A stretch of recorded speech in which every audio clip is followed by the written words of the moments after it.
Tuan-puan, jom kita kira keuntungan simpanan 1 dinar dalam masa 3 tahun. 1 dinar tuan-puan, keluaran Public Gold dijual pada harga RM1,145 pada tahun 2022.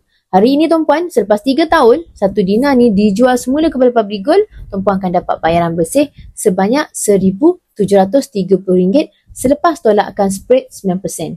Jika RM1,730 tolak dengan RM1,145 bersamaan dengan RM585 atau bersamaan dengan 51% keuntungan bersih 1 dinar ini dalam masa 3 tahun. Bermakna tuan-puan, keuntungan bersih 1 dinar ni secara puratanya adalah 17% setahun.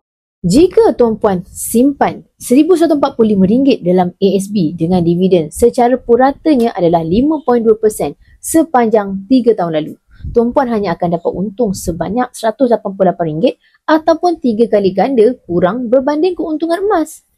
Untuk simpanan jangka pendek tuan-puan yang kurang dari 2 tahun, lebih sesuai tuan-puan simpan di dalam ASB atau tabung haji kerana dividen yang agak baik dan tak ada spread yang dikenakan. Tetapi, jika tuan-puan nak simpanan jangka masa panjang lebih daripada 2 tahun, lebih menguntungkan apabila tuan-puan simpan dalam bentuk emas walaupun selepas tolakkan spread.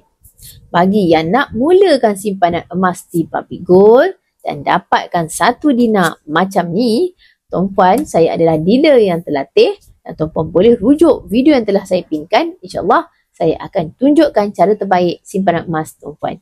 Emas, pasport kekayaan kita semua.